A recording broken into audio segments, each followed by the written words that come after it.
Voilà, en cette première journée du CIMA 2015, sur le stand Massey Ferguson, les visiteurs se pressent pour découvrir la nouveauté 2015. En l'occurrence, le nouveau tracteur 7700.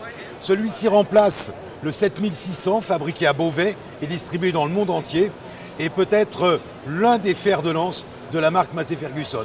Alors pour le découvrir et pour nous le présenter, j'ai à mes côtés Benoît Mode, responsable produit. Bonjour Benoît. Bonjour. Alors ce nouveau 7700, ici on est face au 7726, vous allez nous le présenter un petit peu plus en détail. Effectivement, alors comme tu l'as dit, c'est le digne successeur du 7600 avec une plage de puissance qui débute à 140 chevaux et qui culmine à 260 chevaux.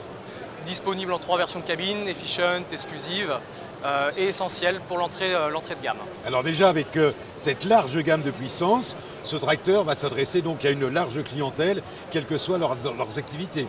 Exactement, vu le large éventail de puissance, on s'adresse aussi bien aux éleveurs pour un tracteur de tête par exemple, et aussi bien aux exploitations céréalières ou aux ETA. La petite différence qui est notable, c'est que le design n'a pas changé par rapport au 7600. Effectivement, on a l'impression de retrouver le 7600 d'extérieur. Effectivement, car ce design plaisait énormément. Il a reçu le Golden Award Design, donc on n'a pas changé le design étant donné qu'il plaît fortement. Par contre, une totale refonte du tracteur, tout a changé sur le tracteur. C'est un petit peu différent par rapport à certains de nos concurrents où finalement il y a juste une évolution moteur mais seulement un nouveau toit de cabine ou un nouveau capot. Nous, le design ne change pas, par contre tout a changé sur le tracteur. Donc le moteur, je pense que Massey Ferguson l'a revu largement. Effectivement, passage du tier 4 intérim au tier 4 final.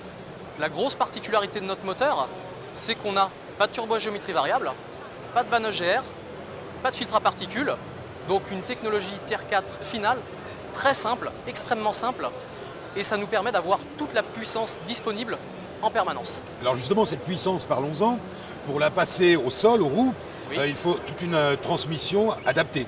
Effectivement, les transmissions ont été revues. On a une nouvelle transmission sur les 7700 Dyna 6 qui nous permettent aujourd'hui de monter des pneumatiques en diamètre 2,05 m. Donc ces nouveaux pneumatiques vont permettre d'exploiter la pleine puissance du moteur et notamment d'avoir une empreinte au sol bien meilleure pour avoir une parfaite adhérence du tracteur et une parfaite motricité. On a également des nouvelles transmissions en Dyna VT, des transmissions qui sont plus performantes également, ce qui nous a permis de créer un nouveau modèle, le 7726 Dyna VT, qui n'existait pas auparavant.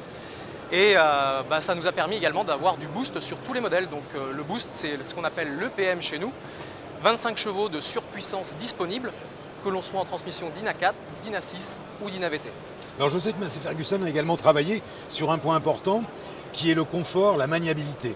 Et pour cela, vous avez travaillé sur le pont avant. Effectivement, on a un nouveau pont avant suspendu. Non pas que l'ancien ne marchait pas, mais on a essayé de l'optimiser au maximum. Donc on a un nouveau pont avant suspendu où on a des vérins qui ont une course plus longue pour avoir plus de débattement, donc plus de confort, plus d'adhérence également. On a également amélioré le rayon de braquage, donc le tracteur est encore plus maniable. Et surtout, un point qui est crucial chez Massey Ferguson, c'est l'entretien du tracteur. On a 0 graisseur sur le pont avant, donc aucune maintenance. Ça, c'est un gain de temps, pratique, de confort également. De confort, puis de fiabilité du matériel. Exactement. Également. Alors, autre point important, ce tracteur est amené à recevoir des outils avant, arrière, au niveau hydraulique. Je vous le disais, tout a été revu, l'hydraulique aussi. Maintenant, on a des distributeurs indépendants pour l'arrière, mais également pour l'avant. Le relevage avant est indépendant, les lignes hydrauliques frontales sont également indépendantes, ce qui nous permet d'avoir un tracteur ultra performant.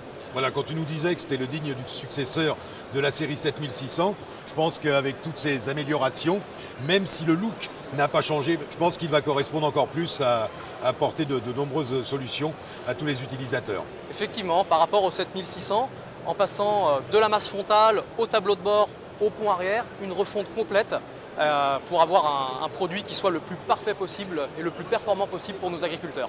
Voilà, merci beaucoup Benoît. De rien.